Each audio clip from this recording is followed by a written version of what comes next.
যে বা যাহারা আমি আল্লাহকে না দেখে ভয় পাই আর আমার দেওয়া জিকির আমার দেওয়া বিধানকে যারা মেনে নেয়, ফাবাশশিরহু বিমাগফিরাহ, ও নবী তাদেরকে ক্ষমার শুভ সংবাদ প্রদান করুন।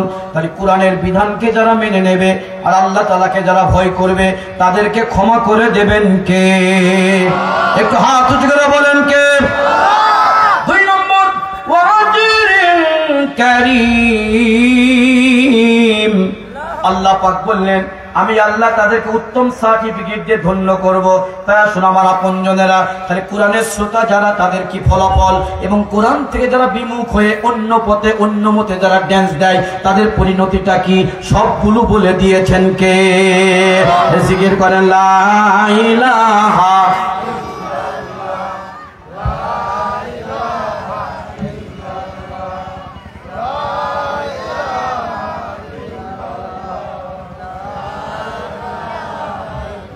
লা ইলাহা ইল্লাল্লাহু মুহাম্মাদুর রাসূলুল্লাহ সাল্লাল্লাহু আলাইহি সাল্লাম। কষ্ট হয়েছে আপনাদের? এতক্ষণ আমি 8 ঘন্টা ভূমিকা বললাম, ছোট্ট একটা আয়াত পড়ে আমি আমার আলোচনা শেষ করব। আল্লাহ বলছেন ইন্নাস সালাতা তানহা আনিল ফাহশাই ওয়াল মুনকার, নিশ্চয় নামাজ অশ্লীল বেহায়াপনা খারাপ কাজ থেকে নামাজীদেরকে বিরত রাখে। আমার গবেষণায় বাংলাদেশে 5.5 লক্ষ মসজিদ, 40,000 কওমি মাদ্রাসা, 17,000 ফুরকানি আলিয়া মাদ্রাসা, পাড়ায় পাড়ায় ডজন ডজন হাজি, পাড়ায় পাড়ায় নামাজি সংখ্যা ইত্যাদি বর্তমান বেশি না কম? তবে নামাজ পড়ার পরে, মসজিদ কমিটির সভাপতি হওয়ার পরেও, সেক্রেটারি হওয়ার পরেও, মাথায় টুপি মুখে দাড়ি রাখার পরেও, 5 ওয়াক্ত নামাজ পড়ার পরেও অন্যায় অপকর্মের পথ থেকে আমার নামাজ আমাকে দূরে রাখতে পারছে না কেন? এই বিষয়ের উপরে আমি একটু অনুসন্ধান করে কিছু কথা বলবো। আপনারা কি কষ্ট পাবেন?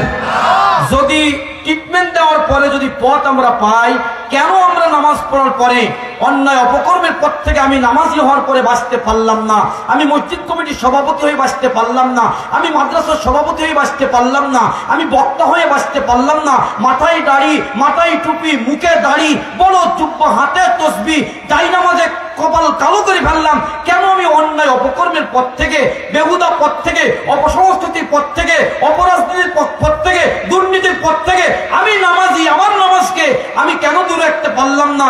এটা জানার দরকার আছে না নাই? কষ্ট হবে?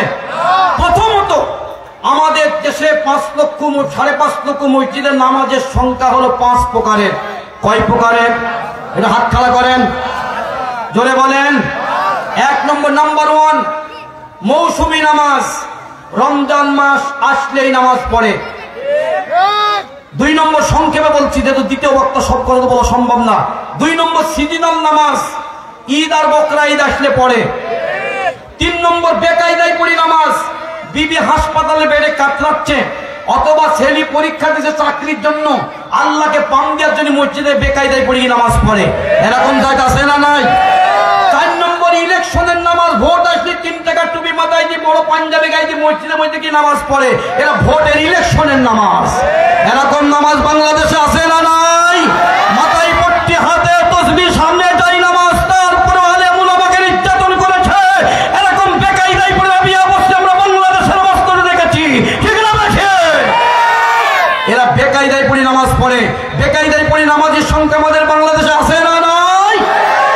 5 নম্বর সত্যিকারের নামাজ, এরা নামাজ যখন পড়ে পড়তেই থাকে।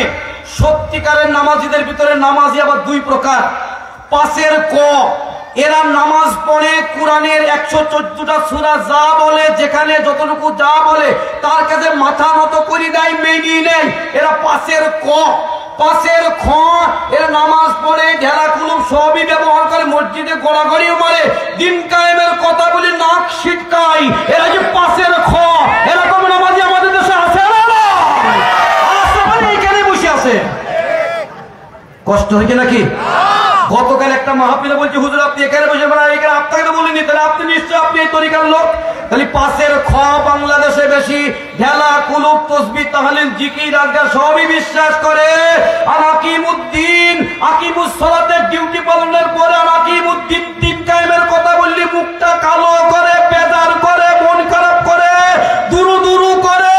এরকম নামাজি আমাদের সমাজে আছে না নাই?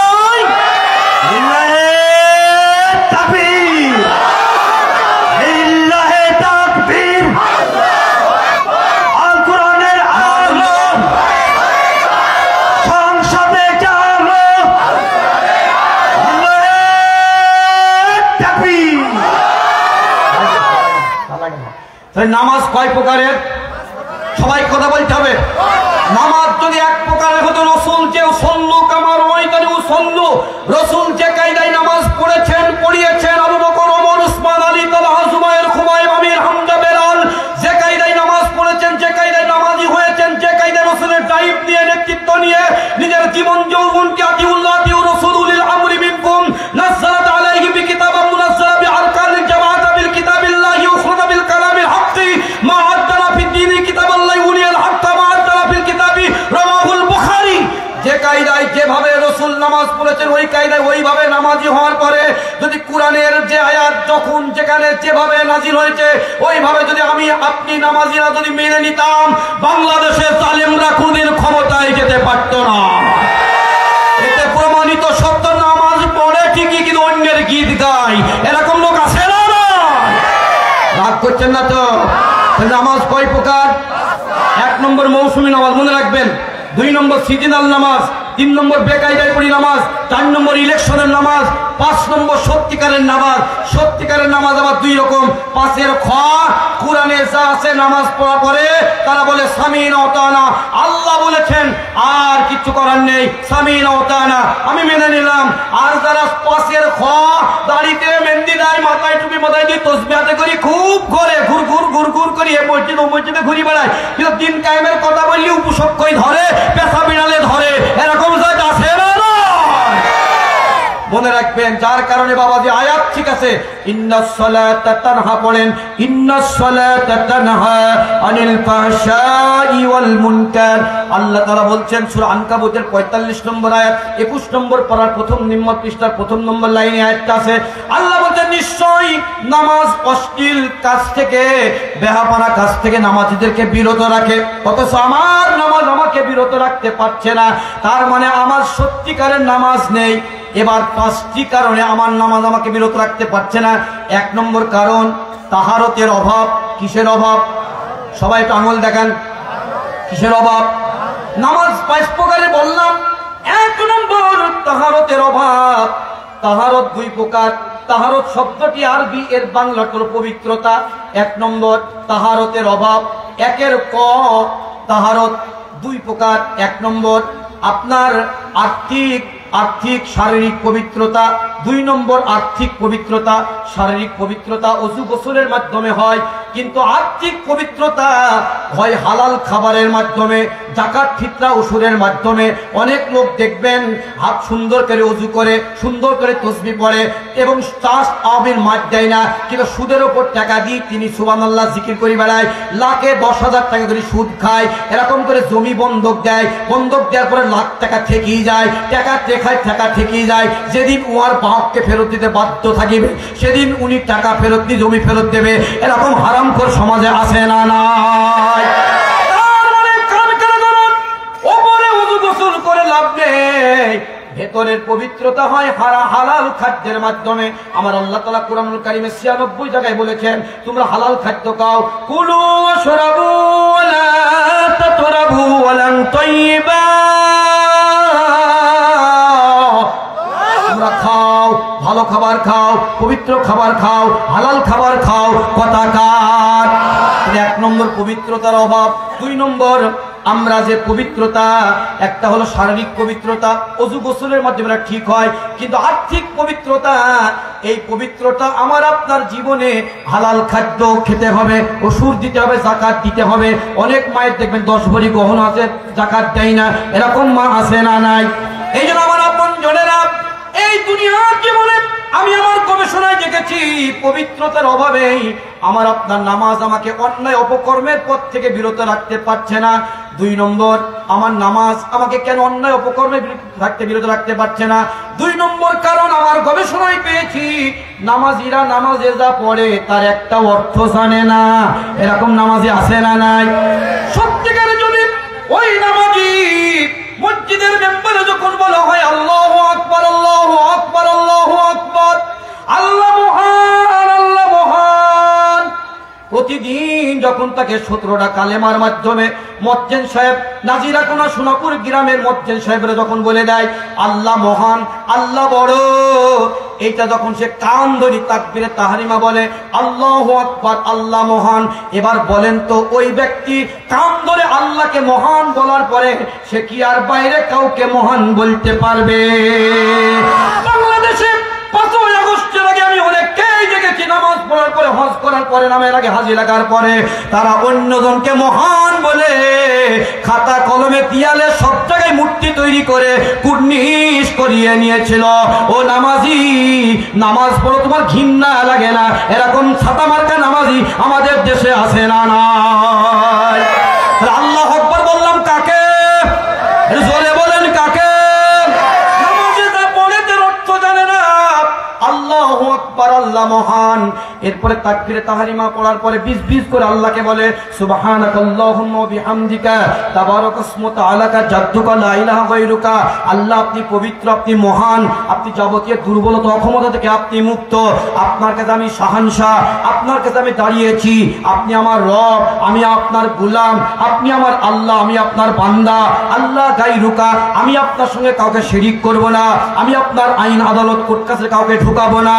আল্লাহ, এরপরে আমি আল্লাহকে বললাম আউযু বিল্লাহি মিনাশ শাইতানির রাজিম, বিসমিল্লাহির রহমানির রহিম। আল্লাহ, আমি আশ্রয় চাচ্ছি, আত্মরক্ষা করছি আপনার কাছে। এই জন্য দুই জায়গায় আউযু বিল্লাহ পড়তে হয়। 1 নম্বর কোরআন পড়ার সময়, 2 নম্বর নামাজে পড়তে হয়। চিৎকার দিয়ে বলুন আল্লাহু আকবার। আল্লাহ আপনার কাছে আশ্রয় চাচ্ছি, আল্লাহ আপনার কাছে রক্ষা কামনা করছি। পরম দয়ালু আল্লাহ আপনার নামে আরম্ভ করছি। এরপরে আল্লাহকে বললাম আলহামদুলিল্লাহি রাব্বিল আলামিন। আল্লাহ আপনার সমস্ত প্রশংসা আপনার জন্য। আপনি দুজাহানের রব, আপনি আমার স্রষ্টা, আপনি আমার মালিক। চিৎকার দিয়ে বলুন আল্লাহু আকবার। 2 নম্বর বললাম আর রহমানির রহিম। আল্লাহ আপনি দয়াল এবং মেহেরবান। মালিক ইয়াউমিদ্দিন, আল্লাহ আপনি বিচার দিবসের মালিক, মাস্টার অফ দ্য জাজমেন্ট, বিচার দিবসের মালিক। যখন আল্লাহকে আমি বললাম তখন আল্লাহ জবাব দিল মা আদরাকা মা ইয়াউমুদ্দিন। তোমরা কি জানো বিচার দিবসটা কি? সুম্মা মা আদরাকা মা ইয়াউমুদ্দিন। আবার বলছি বিচার দিবসটা তোমরা কি জানো? কেউ যদি বিচারের মালিক আল্লাহকে মনে করত তাহলে কেউ কি বিচারের নামে অবিচার করত নাকি? কথা বলছেন না কেন? মালিক ইয়াউমিদ্দিন হাত পেতে যখন সে বলছে আল্লাহ আপনি master of the judgment, there is no word inadmissible, total everything, Al Quran is the master of the judgment, total policy everything, Al Quran is the total life policy. চিৎকার আল্লাহু আকবার। যদি সে বলতো আল্লাহ আপনি বিচার দিবসের মালিক, এইটা যদি সে তার জেহানে রাখতো, মনে পানে রাখতো, বিচারের নামে প্রহসন করতো না। রাতের আধারে কুরআনের ঘরে পুলিশ তুলে দিত না। রাতের আধারে কুরআনের হাতে হ্যান্ডকাপ দিত না। রাতের আধারে মা বোনদেরকে গ্রেফতার করতো না। রাতের আধারে কুরআন পড়াতে মাদেরকে জেলখানা নিক্ষেপ করতো না।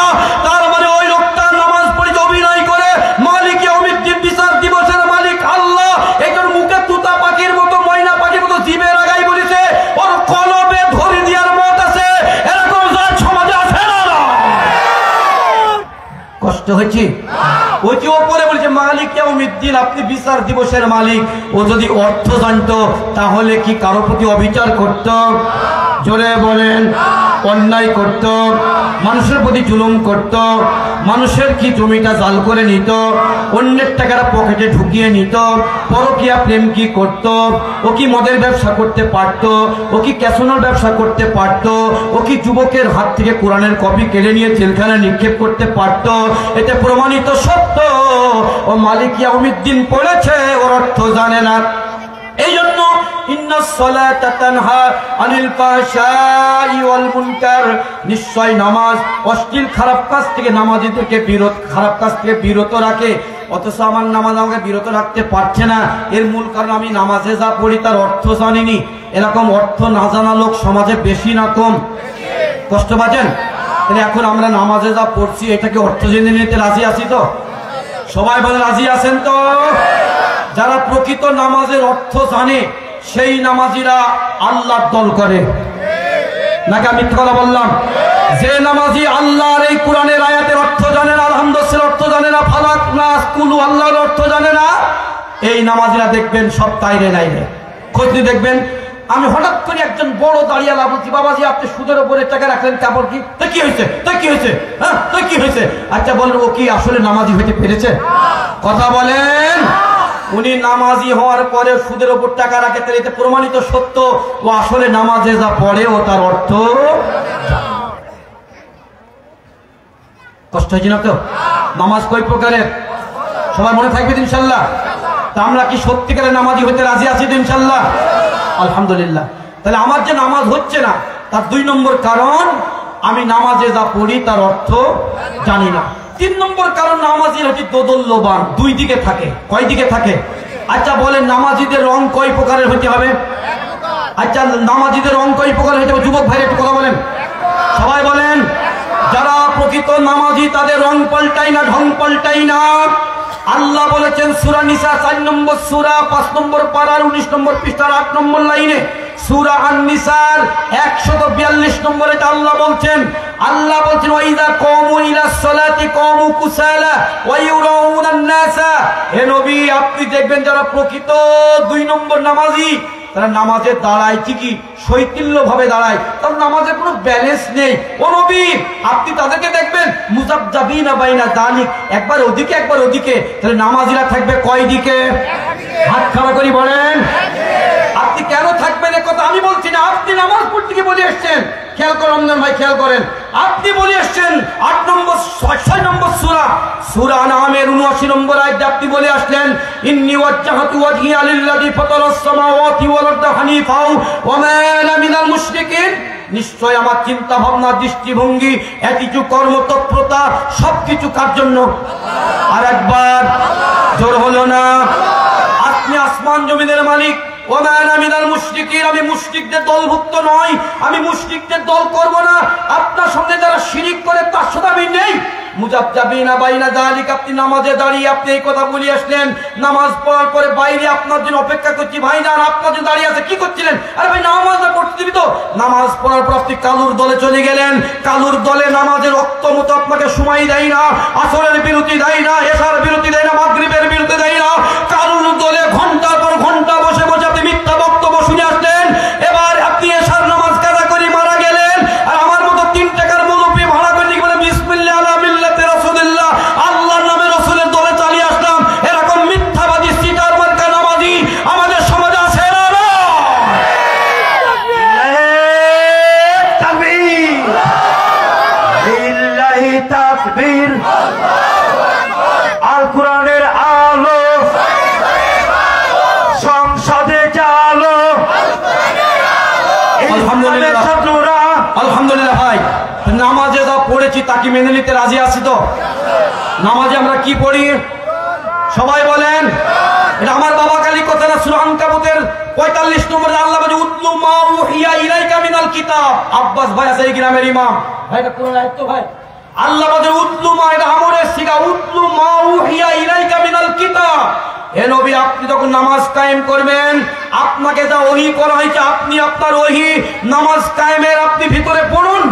নামাজে কোরআন পড়লেন, সেই কোরআন আপনি যদি না বুঝার কারণে আপনাকে এখন যদি ইমাম সাহেব বুঝিয়ে দেয়, আপনি বুঝার পরে বুঝতে পারলেন, আপনার নামাজে যে কোরআন পড়লেন ওই কোরআনে আপনাকে বলা হয়েছে কুনতুম খায়রা উম্মাতিন উখরিজাত লিন-নাস, মানুষকে বের করা হয়েছে, মানুষকে সৃষ্টি করা হয়েছে মানুষের কল্যাণ করার জন্য। তাহলে মানুষকে সৃষ্টি করেছেন কে? আরো জোরে, কি করার জন্য? মানুষকে সৃষ্টি করেছে মানুষের কল্যাণে করার জন্য। কল্যাণটা কি? আল্লাহ বলেছেন তা'মুরুনা বিল মারুফ ওয়া তানহাউনা আনিল মুনকার, সৎ কাজের আদেশ, অন্যায়ের প্রতিবাদ। তাহলে আমি আপনি যদি সত্যিকারের শ্রেষ্ঠ মানুষ হয়ে আল্লাহর কাছে উঠতে চাই, শ্রেষ্ঠ মুসলমান হিসাবে যদি পরিচয় দিতে চাই, তাহলে আমার জীবনের দলীয় কর্মসূচি হবে 2টা। 1 নম্বর সৎ কাজের আদেশ, আর 2 নম্বর অন্যায়ের প্রতিবাদ। এইটা হলো ঈমানের দাবি। এই 2টি কাজকে যে বা যারা করবে না, আমার বিশ্বাস সে মুসলমান থাকতে পারে না। তাহলে আপনি যে পথে আছেন ওই পথ যদি সৎ কাজের আদেশ না দেয়, অন্যায়ের প্রতিবাদ না করে, তাহলে ওই পথে কি আমরা মুসলমান থাকবো? কথা বলেন। আমরা তো সেই মুসলমান, আমরা তো সেই নামাজি, আমরা তো সেই ইমানদার যে মুসলমানকে নমরুদ টেস্ট করেছে অগ্নিকুণ্ডে, যে মুসলমানকে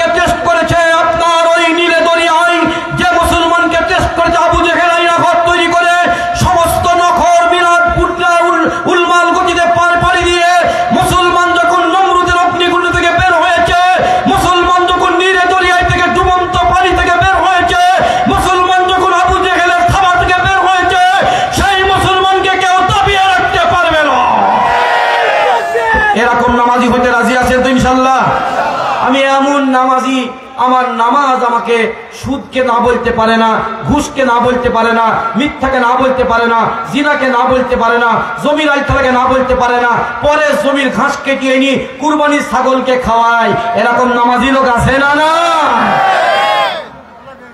কষ্ট হচ্ছে না তো বাবাজিরা? রাগ করছেন না তো? অনেক নামাজি লোক আছে, তাহলে নামাজে যা পড়ে তার অর্থ জানে না। তাহলে আমরা যদি অর্থ জানতাম তাহলে আমাদের চরিত্র, আলোকিত চরিত্র দান করতো কে? আর একবার 3 নম্বর, নামাজ আমাকে অন্যায় কাজ থেকে বিরত রাখতে পারছে না। 3 নম্বর আমার গবেষণায় পেয়েছি আনুগত্যের অভাব। কিসের অভাব? আমি মাঝে একটা প্রোগ্রামে গিয়েছিলাম ফরিদপুরে। ওই ভাই বলছেন, ভাইজান আমি এক মসজিদে ইমামতি করতাম, তো ইমাম সাহেবের পেছনে মুয়াজ্জিন সাহেব থাকে। তো মুয়াজ্জিন সাহেব এরকম তাকবীরে তাহরিমা বাজতে যে বলে আল্লাহু আকবার, ভেজাল ইমাম। কি ইমাম? সবাই বলেন আল্লাহু আকবার। কি ইমাম? আমি বললাম, মুয়াজ্জিন সাহেব আমার 11 দিন চাকরির বয়স, আপনি প্রায় আমাকে শুনি শুনি আল্লাহু আকবার কি ভেজাল ইমাম বলেন, কারণ কি? এটা বলতে হবে। কারণ তাহলে শোনেন, এর আগে যে ভদ্রলোক ছিল এই মসজিদে, সেই ভদ্রলোককে মসজিদ কমিটির লোক তাড়িয়ে দিয়েছে। সে লোক ছিল সত্যিকারের সঠিক ইমাম।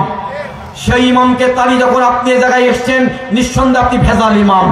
এই জন্য আমি এখন নিয়োগ করতে কি বলি, না ওয়াইতুন আতুম্মা আদিয়া ফিল গদা আলা ইয়াহদুরু আলা ইমামাম ভেজাল ইমাম। আল্লাহু আকবার। আপনি যে ভেজাল, এতে কোনো সন্দেহ নেই। এরকম ইমাম বাংলাদেশে আছে না? নাই। সব ইমাম না। এই জন্য আসুন, কাউকে কষ্ট দিচ্ছি, রাগ করছেন না তো? আমরা যারা নামাজ পড়ার তৌফিক পেয়েছি, আনুগত্য করবো কার? আর একবার, আপনি রুকুতে আল্লাহর আনুগত্য করলেন, সিজদায় আল্লাহর আনুগত্য করলেন, আপনি সূরা ফাতিহা আল্লাহর আনুগত্য করলেন, দোয়া কুনুতে আল্লাহর আনুগত্য করলেন। এবার আপনি বাইরে এসে আপনি আল্লাহর আনুগত্য বাদ দিয়ে অন্যের আনুগত্য করলেন। এরকম জায়গা আছে না নাই? কথা বলেন। আমরা জীবনে, শয়নে, স্বপনে, সকল ক্ষেত্রে, ব্যক্তিতে, পরিবারে, সমাজে, রাষ্ট্রে আনুগত্য করব কার? আর একবার, আপনি নামাজি, আমি নামাজি, যদি দুইটা জিনিসের আনুগত্য করতে পারি, আমি প্রথমেই বলেছি আল্লাহ রহমত নাজিল করবে। বাংলাদেশে এত মসজিদ, এত মাদ্রাসা, রহমত নেই কেন? এর মূল কারণ বাংলাদেশের মুসলমান আল্লাহর আইনও মানে না, রসুলের নেতৃত্ব মানে না। ঠিক না ঠিক? যেদিন বাংলাদেশের 90% মুসলমান আল্লাহর আইন, রসুলের নেতৃত্ব মেনে নেবে, সেদিন আল্লাহর রহমতের অফিস আল্লাহ খুলে দেবে। চিৎকার আল্লাহু আকবার। এ কথা আল্লাহ রাব্বুল আলামিন 1000 বছর আগে বলে রেখেছেন। 7 নম্বর সূরা 9 নম্বর পারার 2 নম্বর পৃষ্ঠার 1 নম্বর লাইনে সূরা আরাফের 96 নম্বর আয়াতে আল্লাহ বলেছেন, ওয়ালাউ আন্না হালাল কুরা আমানু ওয়াত্তাকাউ লাফাতাহনা আলাইহিম বারাকাতিম মিনাস সামাই ওয়াল আরদ। জনপদের লোকেরা যদি আমি আল্লাহর উপর ঈমান আনে আর আমি আল্লাহ তাআলাকে যদি ভয় করে, আমি আল্লাহ আমার রহমতের দরজা জমিনের সব খুলে দেব এবং আকাশের রহমতের দরজা আমি খুলে দেব। তাহলে আমার জমিনের রহমতের দরজা, বরকতের দরজা, আকাশের রহমতের বরকতের দরজা যদি নিতে হয়, তাহলে ঈমানের দাবিতে ভয় করতে হবে কাকে? আরো চিল্লা বলেন কাকে? কিন্তু এই ভয়, নামাজ পড়ি ঠিকই, কিন্তু এই ভয় আমাদের জীবনে নেই। তার মানে আমাদের জীবনে আনুগত্য নেই। ঠিক না বেঠিক? 4 নম্বর, আমার নামাজের ভিতরে নেতা নির্বাচনের শিক্ষার অভাব। ঠিক না বেঠিক? প্রিয় ভাইরা খেয়াল করুন তো, এই নাজিরাত মিনা গ্রামের সবচেয়ে বড় মসজিদ, এইটা কেন্দ্র মসজিদ। এই মসজিদে এলাকার মানুষেরা ইমাম নেবেন, তিনি ইমামতি করবেন সর্বোচ্চ 500 লোকের। ইমাম নেওয়ার সময় ভাইবা নেওয়া হয়, তার কিরাত ঠিক আছে কিনা, পর্দা ঠিক আছে কিনা, লেনদেন ঠিক আছে কিনা, এরপরে তার পেছনে ইক্তেদা করে। ঠিক না বেঠিক? তাহলে 500 লোকের ইমামতিতে আমার আব্বাস ভাইয়ের কিরাত ঠিক আছে না কিনা দেখেন, চরিত্র ঠিক আছে কিনা দেখে, লেনদেন ঠিক আছে কিনা দেখে, তারপর আচার ব্যবহার ঠিক আছে কিনা দেখে, মিজাজের ভারসাম্য ঠিক আছে কিনা দেখে, তার বউ পর্দা থাকে কিনা দেখে, মা বাপ বেঁচে থাকলে তাদের সেবা শুশ্রূষা করে কিনা দেখে। এতগুলো দেখার পরে নাজিরা কোনা গ্রামের লোকেরা 500 লোকের ইমাম তাকে নির্বাচন করে। ঠিক না বেঠিক?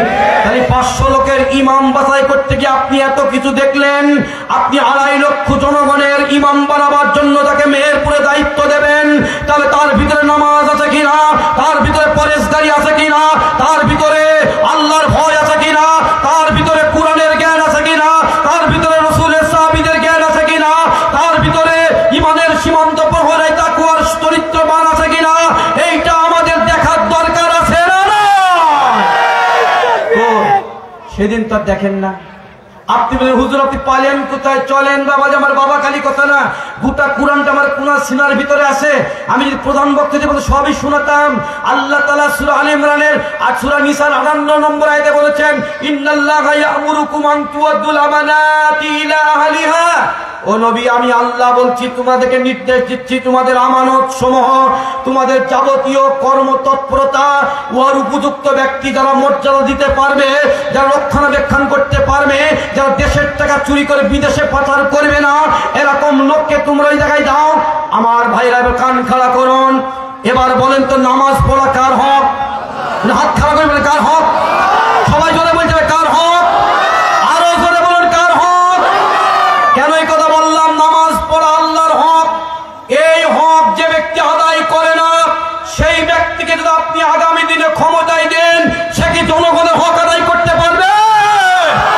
যে লোক নামাজের হক আদায় করে না, যে লোক রোজার হক আদায় করে না, যে লোক কোরআনের হক আদায় করে না, যে লোকের ইনসাফ আদল নেই, আল্লাহর কসম সেই লোককে যদি জনগণের ইমাম বানান, সে চোর ছাড়া কিছুই হবে না। একজন নামাজিকে নেতা নির্বাচনের শিক্ষা দেয়, এটা কোরআনের ভিতরে আছে না? আপনি বলে হুজুর দেখান দিন, আমার বাড়ি দাঁড়িয়াপুর বেশি দূরে না, আমি না দেখি যাব না, আমাকে পালি বেঁধে রাখেন, আমি দেখাবো ইনশাল্লাহ। আল্লাহ রসুল বলেছেন আল আমরু বিহিন্না মান তারাক্কা ইয়াদউনা আলাইহি দাইয়ান খিল্লাতান কলবি ফিল আরদি খিলাফাতান। তোমরা যখন পৃথিবীতে কাউকে দায়িত্ব দেবে, সর্বপ্রথম তার ভিতরে দেখবে তাকওয়া। কি দেখবে? আরো জোরে বলুন। যখন তোমরা কাউকে কোনো দায়িত্ব দেবে, তার ভিতরে দেখবে ঈমানাত, তার ভিতরে দেখবেন আমানত, তার ভিতরে দেখবেন আদল, তার ভিতরে ইনসাফ। রাসূল সাল্লাল্লাহু আলাইহি ওয়াসাল্লাম এই কথা যখন বলছিলেন, সূরা নামের 115 নম্বর আয়াত নাযিল করে আল্লাহ বললেন, ওয়া তাম্মাত কালিমাতু রাব্বিকা সিদকাও ওয়া আদলা লা মুবাদদিলা লিকালিমাতিহি কিতাবাল্লাহু আকবার। আল্লাহ বললেন আমার কথা সত্য, আমার কথা ইনসাফে ভরা, আমার কথার ভিতরে স্বজন প্রীতি নেই, আমার কথার ভিতরে দলীয় প্রীতি নেই, আমার কথা হচ্ছে স্পষ্ট।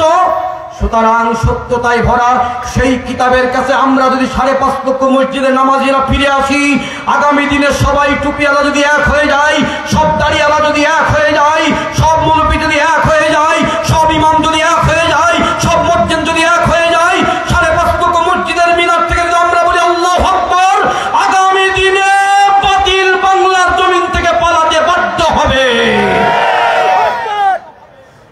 নামাজিরা কি এক হইতে পারবে ইনশাআল্লাহ? এক হবো। কেউ বুঝে তোমার নামাজ হচ্ছে না, কেউ বগলে হাত বাঁধছি, কেউ মাথায় হাত বাঁধছি, কেউ বুঝে সূরা ফাতিহা না পড়লি হবে, কেউ জোরে বলছে আমিন। এরকম একটা গ্রুপ আছে না? নাই।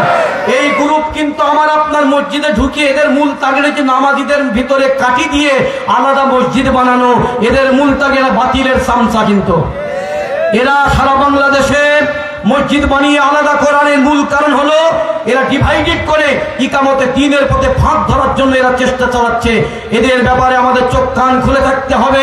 মুফতি মুহাদ্দিস যারা আমাদেরকে পথে ডাইভ দেয়, আমরা সেই পথে আনুগত্য করব। রেডি আছি ইনশাআল্লাহ? কারা কারা রেডি আছে হাত উঁচু করে দেখাই। লিল্লাহি তাকবীর, নারায়ে তাকবীর।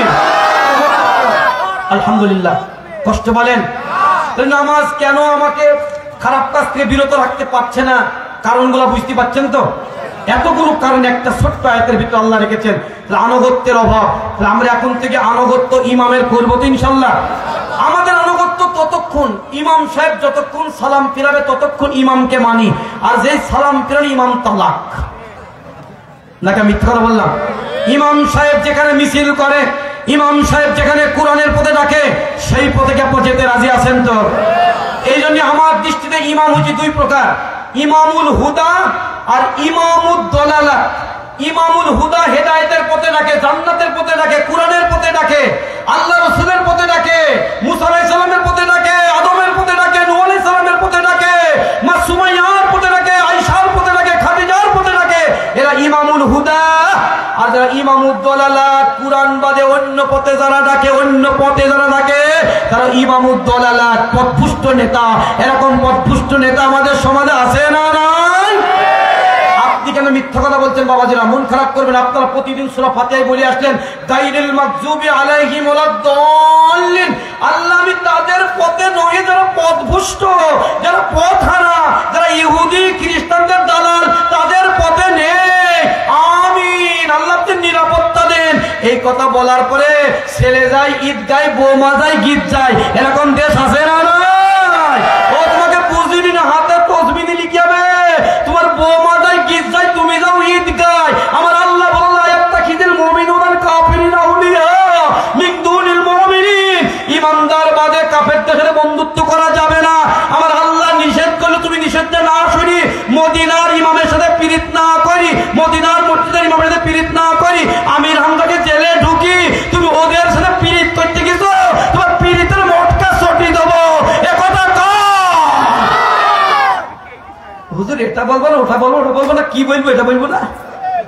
কোরআনের কথা বলতে গেলে আবু জেহেলের কথা আসবে, ঠিক না ঠিক? এই জন্য আমরা কি নামাজি হওয়ার পরে আমরা কি হকের পথে ফিরে আসতে রাজি আছি ইনশাল্লাহ? তাহলে আনুগত্যের অভাব, কিসের অভাব? জোরে বলতে বাপজান। আবু বকর, ওমর, উসমান, আলী, তালহা আনুগত্য করেছিলেন কার? 2 নম্বর কার? নেতৃত্ব গ্রহণ করেছে রাসূলের। গভীর অন্ধকার রজনীতে নবীজি বললেন আবু বকর, সঙ্গে সঙ্গে দরজা খুলে গেল। নবীজি বললেন আবু বকর তোমাকে আস্তে করে ডাকলাম, আবহাওয়া খুব খারাপ, বাতাস ভালো না, রাতের আধারে চুরি করে এসে তোমাকে ডাকলাম, দরজা খুলে গেল। আবু বকর বললেন ইয়া রাসূলুল্লাহ আনফিক আলাইহি মালান জিহাদান ফি কলবি আলা সূরাতুন নাযালা ইয়াতরুনা আলাইহিল কিতাব أنتما معهم على أبو بكر الصديق رضي الله تعالى عنه أن الهجرة معنا عليه سبق بالجهنم جدا الله أكبر। ও নবী আপনি বলেছেন মক্কার আবহাওয়া খুব একটা ভালো না, মনে হয় গ্রাম ছাড়তে হবে, দেশ ছাড়তে হবে। সেদিন আমি আবু বকর ভেবেছিলাম যখন আপনি হীরার পর্বত থেকে ইকরা বিসমি রাব্বিকাল্লাযী খলাক পেয়ে সাফা পাহাড়ে উঠেছিলেন, ওখানে যখন আপনার আপনজন আপনাকে পাথর নিক্ষেপ করেছিল, ওখান থেকে আপনি ফিরে এসে ব্যথিত হৃদয় নিয়ে আমি আবু বকরের কাছে যখন এসে বললেন হে আবু বকর আমি নবী, তোমার কি বিশ্বাস হয়? আমি বলো আসাদদাকতু ইয়া মুহাম্মদ আন্নান নাবিয়্যা বালাগা মা হুম আলা কালিমাতিত তাকওয়া চিত্তান আল্লাহু আকবার। আমরা কামেল ক্লাসে হাদিসটা পড়ে এসেছি। আবু বকর বলেছেন ইয়া রাসূলুল্লাহ আপনি আল্লাহর নবী, এতে কোনো সন্দেহ নেই, কিভাবে ঈমান আনতে হবে তুমি বলো। নবী বললেন তুমি পড়ো লা ইলাহা ইল্লাল্লাহ মুহাম্মাদুর রাসূলুল্লাহ চিৎকার আল্লাহু আকবার। আবু বকর বলেছিলেন আমি সেদিন ঈমান এনেছিলাম, ঈমান আনার পরে যখন লাম আলিফ দিয়ে যখন তুমি সবাইকে বাদ দিতে বলেছো, লাত মানাত হবল সকল মতদর্শক আমি বাতিল করে লা ইলাহা ইল্লাল্লাহকে যখন কবুল করেছি, আমানতু বিল্লাহি কবিলতু জামিয়ান আরকানিহি তালাওয়াতিল আহকাম বিল নবী সাল্লাল্লাহু আলাইহি সাল্লাম মানিল হুদা মান তাদাল্লা বিঈমানিহিম খাশিয়াতান মান সাবা আলাইহিন নারু ফিল জান্নাহ চিৎকার আল্লাহু আকবার। সেদিন আমি কালেমার মাধ্যমে সমস্ত বাতিলকে বাতিল করে আমি ইলাহিয়াত রুবুবিয়াতকে আল্লাহকে মেনে নিয়েছি। আল্লাহ যখন যেখানে যেদিকে আমি ডাক দেবে আপনার নেতৃত্বে আপনি ইমামুল হুদা, আপনি হেদায়েতের পথে যখন যেখানে ডাকবেন আমি লাব্বাইক বলতে বাধ্য। আপনি নবীজি আমার বাসায় এসেছেন, আপনি যখন বলেছেন আবু বকর আমি বুঝতে পেরেছি আমাকে প্রয়োজন সামিনা ওয়া তাআনা। আপনার কুরআন আমাকে সূরা নূরের সূরা জুমার 18 নম্বরে আল্লাহ বলেছেন আল্লাযীনা ইয়াস্তামিউনাল কওলা ফায়াত্তাবিউনা আহসানাহু উলাইকাল্লাযীনা হাদাহুমুল্লাহ। প্রকৃতপক্ষে বুদ্ধিমান শ্রোতা তো তারাই যখন তাদেরকে আল্লাহ ডাকে তখন আল্লাহর কথাগুলো শোনে, আল্লাহর কথাগুলো আনুগত্য করে। আপনার কাছে রাসূল, আপনার কাছে আল্লাহ কুরআন অবতীর্ণ করেছে, আমি আপনার উম্মত, আমি আপনার দলের কর্মী, আমি ঈমানদার। আপনি আমাকে ডেকেছেন, আমি রাজে লাব্বাইক বললাম। ও আমার মুজিবনগরবাসী, আগামী দিনে কুরআনের পক্ষে যদি আপনাদের ডাক আসে আমরা কি সেই ডাকে সমস্ত বাতিলকে দুপায়ে মরিয়ে সমস্ত মিনারকে ভেঙে খান খান করে দিয়ে বাতিলের স্তূপকে ডিগবাজি মেরে আগামী দিনে কুরআন প্রতিষ্ঠার কাজে আমরা কি সবাই লাব্বাইক বলতে কারা কারা দিয়ে হাত উঁচু করে আমার আল্লাহকে দেখায়।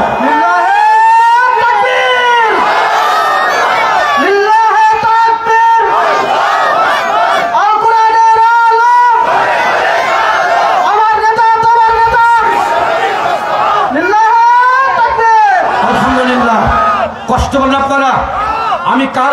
সাল্লাম। একটু হাত। নারায়ে তাকবীর। প্রধান বক্তার আগমন। মুজিবনগরবাসীর পক্ষ থেকে লিল্লাহে তাকবীর, লিল্লাহে তাকবীর। আলহামদুলিল্লাহ। কষ্ট পেলেন? আমরা নামাজ অন্যায় অপকর্মের পথ থেকে মানুষকে বিরত রাখে, কিন্তু আমার নামাজ আমাকে বিরত রাখতে পারছে না। যে সমস্ত কারণে আমি একটি একটি করে বলার চেষ্টা করছিলাম। আসুন আবার যদি কোনো ময়দানে দেখা হয় ইনশাআল্লাহ বলার চেষ্টা করব। কষ্ট পেয়েছেন? নামাজের ভিতরে সবই আছে। একটা কথা বলি, নামাজ আমাদেরকে তিনটা জিনিস শিক্ষা দেয়। কয়টা জিনিস? এক নম্বর শিক্ষা দেয় জামাতবদ্ধ, একবিত হওয়ার, এক জায়গায় হওয়ার। তাহলে আমরা নামাজের মাধ্যমে সবাই আজকে এক হয়ে গেলাম। মনে থাকবে ইনশাআল্লাহ। ওয়াতাসিমু বিহাবলিল্লাহি জামিয়া। মনে করেন আপনি একটা কূপের মধ্যে পড়ে আছেন, কূপের মধ্যে পড়ে আছেন, ওখান থেকে আপনাকে উঠাইতে হবে দড়ি দি। এটা দড়ি ফেলা হলো, দড়িটা পচা দেবো না ভালো দড়ি, শক্ত দড়ি দিতে হবে? আচ্ছা বলেন, পচা দড়ি দিলে কি হবে? আচ্ছা যিনি টানবেন দড়ি দেবেন, দড়িটা শক্ত হয়ে যাবে, আবার ওপরে যারা টানবি তাদেরকেও কি হয়ে যাবে? শক্ত। তাহলে আমরা যারা আজকে ওয়াতাসিমু বিহাবলিল্লাহি জামিয়া, এতদিন আমরা বিভিন্ন রকমের আবর্জনা পথে পড়েছিলাম, এখন কুরআন আমাকে নামাজের পরিবেশে এনে একবিত করে এক জায়গায় রুকু করতে এসে আমরা যখন এক জায়গায় হয়ে গেলাম, কুরআনের রশি আমরা কি শক্তভাবে আগামীতে ধরতে রাজি আছি ইনশাআল্লাহ? কারা কারা হাত তুলে দেখেন তো, লিল্লাহে তাকবীর। আচ্ছা যখন এই শক্তভাবে রশি আমরা টান দেব, তখন আমার মেজ ভাই, খালাতু ভাই, ফুফুতু ভাই সব আমাকে টান দেবে। সেই ক্ষেত্রে সেখানে তাদের কথা শুনবো না আমি নামাজি হয়ে আল্লাহর কথা শুনবো? রাজি আছেন ইনশাআল্লাহ? আসুন, নামাজের ভিতরে অনেক শিক্ষা আছে। নামাজ যদি আলোচনা করা যায় দিন রাত ফুরাবে না। তাই আসুন, নামাজ অন্যায় অপকর্মের পথ থেকে আমাদেরকে মুক্ত রাখবে, এই গ্যারেন্টি নামাজের আছে। এই নামাজ একটা মহা ঔষধ, অ্যান্টিবায়োটিক ঔষধ। আপনি নামাজ এমন একটা মেডিসিন, আপনি হজ করতে পারেননি, কাউকে করাবেন হয়ে যাবে। আপনি রোজা করতে পারেননি, ফিদিয়া দেবেন হয়ে যাবে। আপনি নামাজ কাউকে করিয়ে দেবেন, কাফারা হবে না।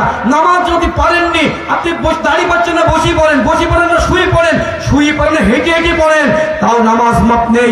এই মেডিসিন যদি আকিমিস সালাতা লিদুলুকিশ শামসি ইলা গাসাকিল লাইলি ওয়া কুরআনিল ফজর, এই আয়াতের আলোকে যদি নামাজ যদি আমি বাইন্ডিং করে আমি আমার জীবনে রক্ষা কবচ করতে পারি, আমার নামাজ আমাকে কুরআন কেন্দ্রিক জীবন গঠন করার বারাকা দান করবে।